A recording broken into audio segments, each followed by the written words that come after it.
Bienvenue à toutes et à tous et merci de nous rejoindre pour les informations sur Sud Télévision. Voici les titres. Le festival itinérant Talent Pur a pris fin ce week-end par un géant concert. Cela s'est déroulé à la mairie d'Abomey-Calavi. Vous suivrez les détails dans cette édition. Le parti MPP, Mouvement pour le Progrès et la Paix, porté sur les fonds baptismaux, c'était ce samedi dans la commune d'Avrancourt. Événement qui a connu la participation de plusieurs personnalités politiques. Les images également à suivre au cours de cette édition. Puis sur le continent au Mali, Ibrahim Boubacar Keïta, investi pour un second mandat présidentiel. Il a affirmé samedi que sa priorité restait la sécurisation du pays.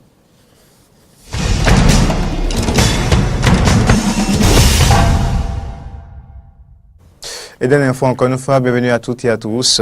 Les membres du syndicat national des assistants d'hygiène et assainissement du Bénin, SINAB, ont tenu ce samedi 22 septembre 2018 le congrès de refondation de leur syndicat. Les travaux de ce congrès ont eu lieu à la Bourse du Travail sous la houlette de Kassa Mampo, secrétaire général de la CSTB. Sovi Constant Adjovi, président du comité d'organisation, évoque ici les raisons de la tenue de ce congrès. Le propos recueilli par Laurent Roland-Toniquet et Damien Pedro. Le congrès de refondation du SINAB intervient après 10 années de dur labeur qui ont vu le syndicat relever des défis.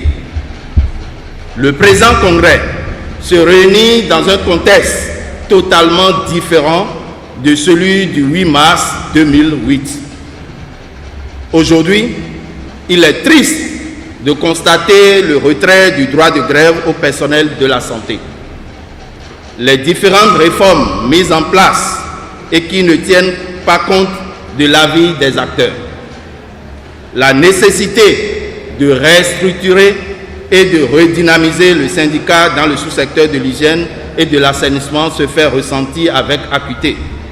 Au vu des mépris affligés au sous-secteur par avec pour seul objectif sa descente aux enfers par certains cadres. Les dossiers qui font l'actualité au niveau du sous-secteur ne semblent pas préoccuper certains acteurs. Le débat sur la suppression de la direction et les services départementaux de l'hygiène et de l'assainissement de base se fait avec des gens qui méconnaissent les réalités du sous-secteur et non avec le personnel d'hygiène censé mettre en œuvre ces réformes. Dans ce contexte, le personnel d'hygiène devrait innover à l'occasion de son congrès de refondation du syndicat. Nous avons mis près de 9 mois pour préparer ce congrès. Tous les acteurs ont été associés à la définition des innovations devant intervenir dans les statuts, le règlement intérieur et la plateforme revendicative.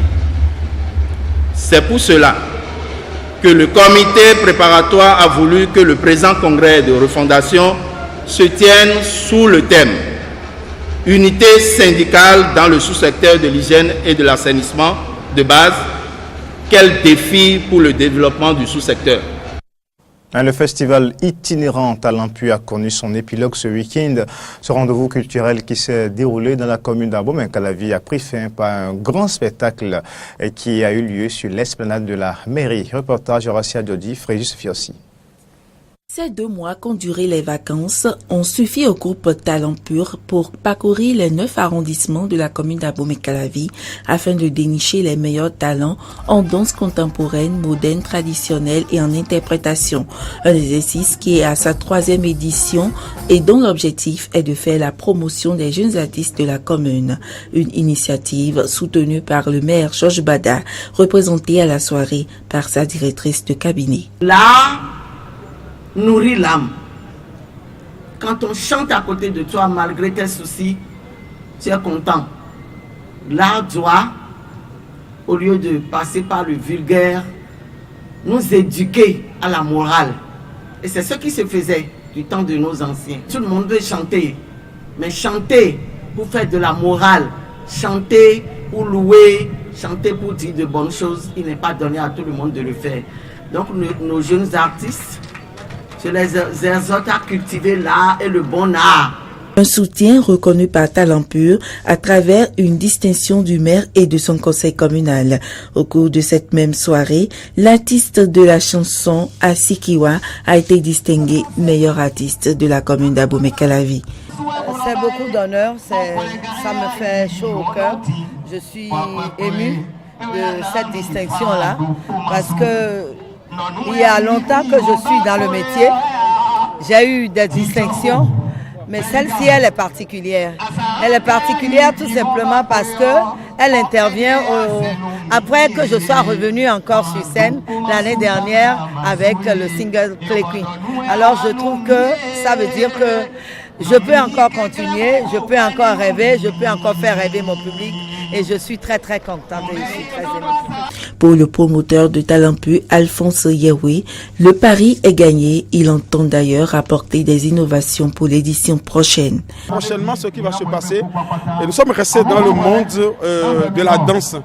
Et le constat qu'on a fait, ça me serait que les mêmes équipes et c'est les mêmes groupes qui compétissent presque tous les ans. Maintenant, ce qui va se passer est que nous allons forcément aller dans le monde de showbiz général.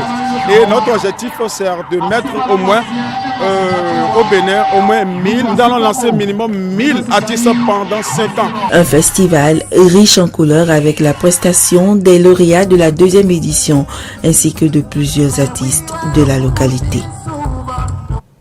Le parti MPP, Mouvement pour le Progrès et la Paix, est porté sur les fonds baptismaux ce samedi dans la commune d'Avrancourt. Une cérémonie qui a connu la présence de plusieurs personnalités politiques, dont le ministre en charge de la décentralisation, Banabé Daxagli. Compte rendu, François Carnot-Rombelé-Rintor et Romaric Devochi. La place publique de la commune d'Avrancourt a servi de cadre ce samedi 22 septembre 2018 à la cérémonie de sortie officielle du parti MPP, entendez, Mouvement pour le Progrès et la Paix. C'était en présence du ministre de la décentralisation et de la gouvernance locale, des honorables députés, des autorités et têtes couronnées de la commune d'Avrancourt, des personnalités publiques sans oublier les populations. Du mot de bienvenue passant par les diverses allocutions de soutien venant de part et d'autre, les populations massivement sorties ont eu droit à des discours à sens unique. Soutenir le président Patrice Talon dans l'exécution du programme d'action du gouvernement. Le choix de s'allier donc au bloc progressiste n'est pas un hasard, mais une nécessité par la jeunesse se retrouvant au sein du MPP, en témoignant son président Kevin Senou. En politique, il n'y a pas de génération spontanée, dit-on. Les membres du MPP intègrent cette assertion. C'est pour ainsi dire que le MPP, certes, un parti de jeunes, mais ce sont des jeunes qui ont appris des années durant aux côtés des aînés. Car c'est au bout de l'ancienne corde qu'on tisse la nouvelle. Nous avons des années de pratique de la chose politique, dans l'ombre, ou moins aux côtés des forces politiques sur le chiquier national. Aujourd'hui, projeté devant la scène politique, le MPP ne met pas sous boisseau son désir d'apprendre aux côtés des forces politiques sœurs. Le parti MPP saura donc garder la main aux forces politiques aînées partageant les mêmes idéaux que lui pour une meilleure prise en compte des préoccupations de la population à la base. Pour Banabé Daxagli, président de l'Alliance nationale pour la démocratie, ce ralliement au bloc progressiste participe à la mise en œuvre de la réforme du système partisan voulu par le président Patrice Talon. Monsieur le Président, votre sortie intervient dans un contexte marqué par la mise en œuvre de la réforme du système partisan en cours dans notre pays. Ce processus va induire inévitablement un bouleversement du paysage politique au Bénin. L'Alliance nationale pour la démocratie et le développement, en marquant ce jour sa présence à vos côtés, vous manifeste son soutien et sa volonté de faire avec vous le chemin ensemble dans le regroupement politique qu'est le bloc progressiste. Le mouvement pour le progrès et la paix MPP vient ainsi donc d'être porté sur les fonds baptismaux. Il ne reste qu'à lui souhaiter un véritable progrès. Un lancement du programme Yali Mandela Washington Fellowship 2019 par l'ambassade des États-Unis. C'était ce vendredi à l'amphithéâtre Roulégbé du campus d'Abomey-Calavi. Ici, c'était Ayat Foué et Fréjus Fiorsi pour le reportage. Le programme Yali Mandela Washington Fellowship est une initiative du gouvernement des États-Unis à l'endroit des jeunes leaders africains. Adressé aux jeunes ayant déjà un impact dans leur milieu social, sa participation passe par un recrutement, objet de la communication organisée à l'amphithéâtre Roulégbé de l'université d'Abomey-Calavi. Au cours de la séance d'échange, les étudiants ont été informés des critères de sélection de Yali pour le compte de 2019. Il faut avoir entre 25 et 35 ans. Il faut être citoyen résident d'Afrique subsaharienne. Il faut avoir une expérience de leadership et il faut parler, lire et écrire l'anglais couramment. L'objectif visé par le programme Yali Mandela Washington Fellowship est la formation des jeunes leaders pour une Afrique plus prospère pour les prochaines décennies. Nous voulons créer une nouvelle génération de leaders africains pour améliorer la situation actuelle ici en Afrique subsaharienne, voire le Bénin. Bénéficiaire du Yali Mandela Washington Fellowship 2018, Gloria Gagnontor invite la jeunesse béninoise à massivement y participer. Je dis à la jeunesse béninoise qui n'ose pas n'a rien. Il faut risquer pour avoir quelque chose et je peux vous assurer que lorsque vous prenez le courage à deux mains et que vous risquez, vous pouvez vraiment gagner gros. Alors j'invite tout le monde, que ce soit hommes ou femmes, et spécialement les femmes, à postuler au Mandela Washington Fellowship 2019. Au bout de 2 heures d'échanges interactifs sur les conditions d'éligibilité de voyage et d'études sur le sol américain, les étudiants sont partis satisfaits. J'ai trouvé que la séance d'aujourd'hui, elle est très importante parce que ça m'a permis de voir l'importance de cette formation, l'importance que cette formation a sur la jeunesse africaine, les qualités qu'on vous inculque.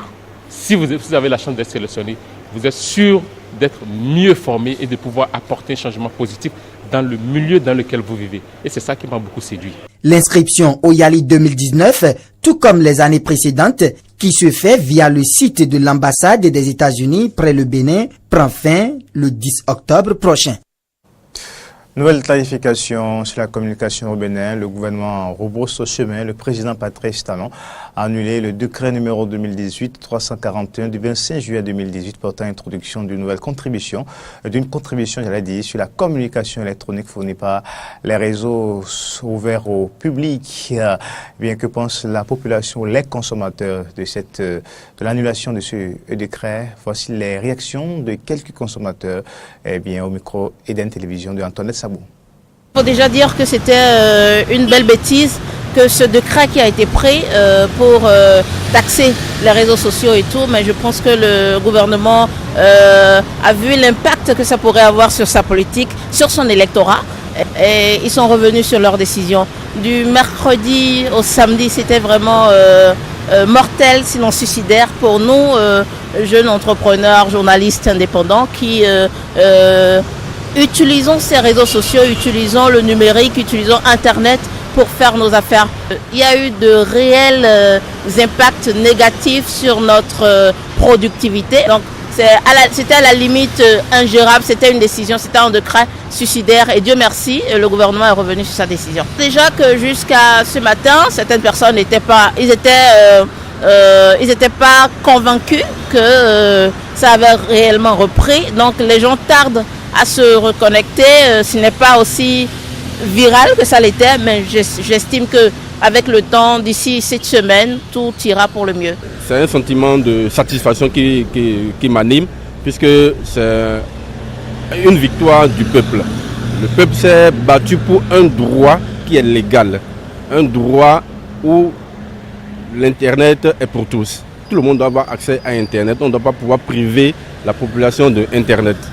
Donc c'était une erreur fondamentale dans laquelle le gouvernement s'engouffrait Heureusement que le président de la République a pris du recul et est revenu sur sa décision de rendre Internet au coût habituel auquel on les avait avant.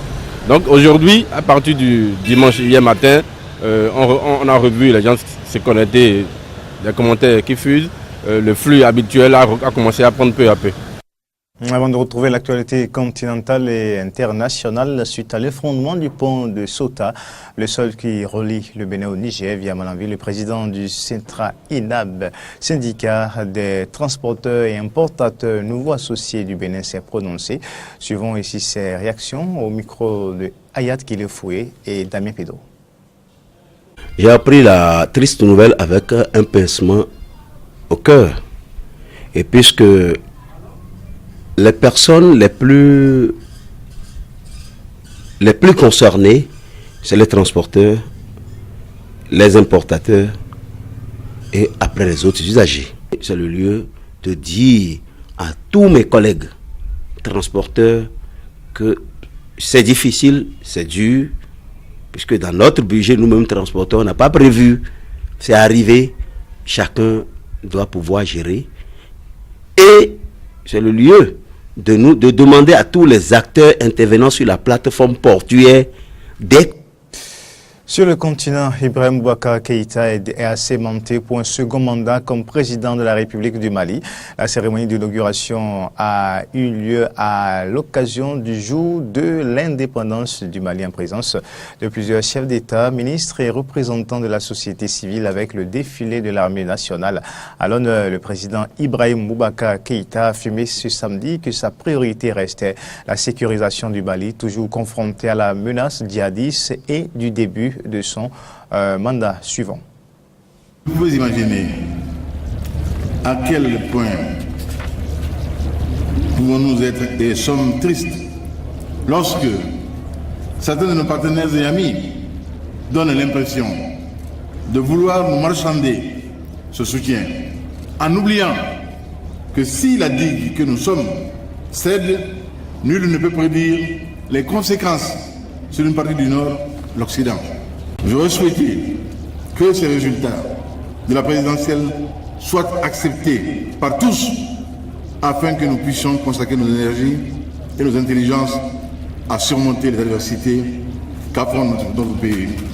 Mon vœu n'a pas été réalisé, je le regrette profondément. Il n'y a pas de démocrate qui veut. Nos priorités n'ont pas varié.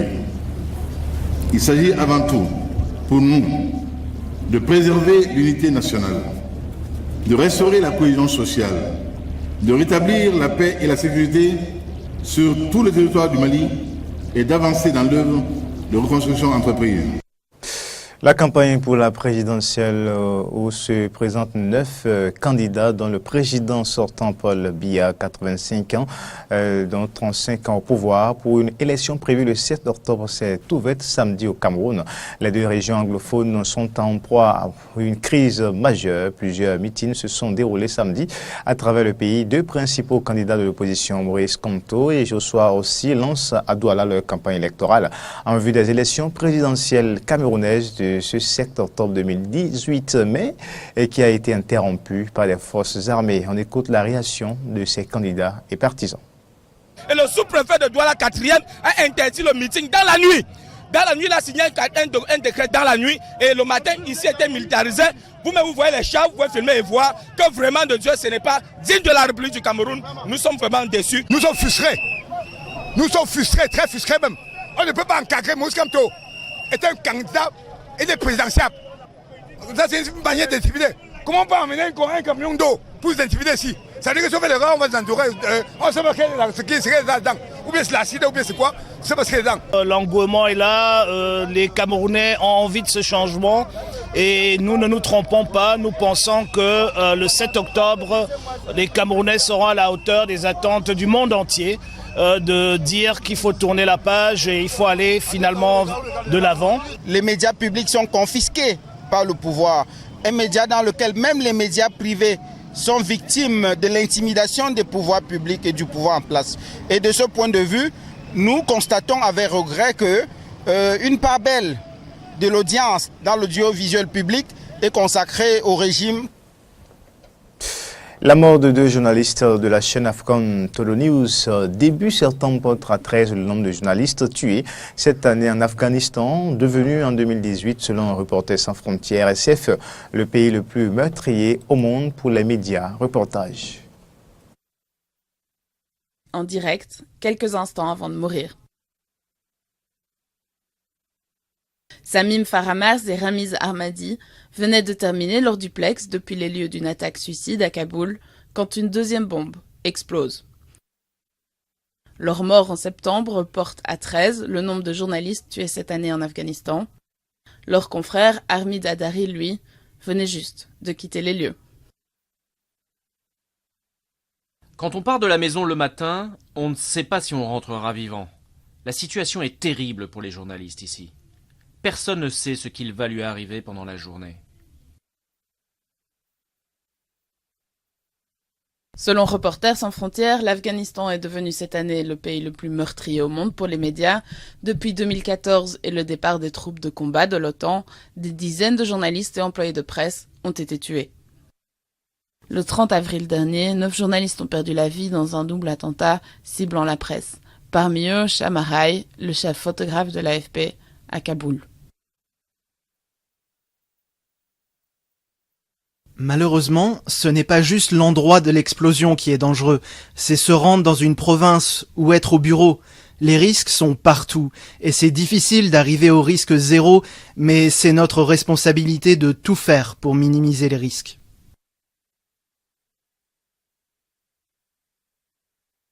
En ciblant les journalistes, les militants s'assurent la une de l'actualité. Ce danger constant force les médias à revoir leur couverture et à trouver un équilibre délicat entre sécurité et responsabilité d'informer. Certains organes de presse n'envoient désormais plus leurs journalistes sur les lieux des attentats. La règle est, on n'y va pas, sauf raison exceptionnelle. Mais dans la majorité des cas, on estime qu'il n'y a pas de raison exceptionnelle. Avec 11 employés tués en 3 ans, la rédaction de Samim et Ramiz a payé un lourd tribut à la violence en Afghanistan. Elle promet pourtant de continuer à couvrir le conflit, même si le pays se prépare à un regain de violence avec des élections législatives prévues en octobre.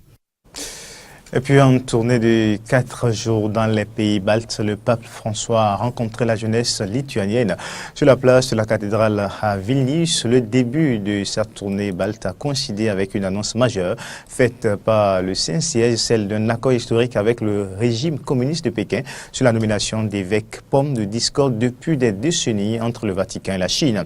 Les quelques 12 millions de catholiques chinois sont déchirés depuis des décennies entre une région patriotique contrôlée par le régime communiste et une église clandestine qui ne reconnaît que l'autorité du pape. Suivons un extrait des propos du pape et d'autres participants.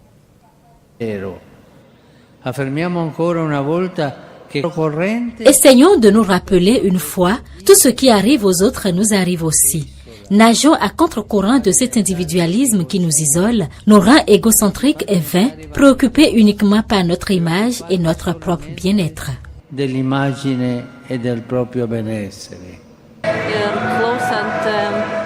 Lorsque j'écoutais le message donné aux jeunes, c'était très intéressant, très significatif et un événement historique très important.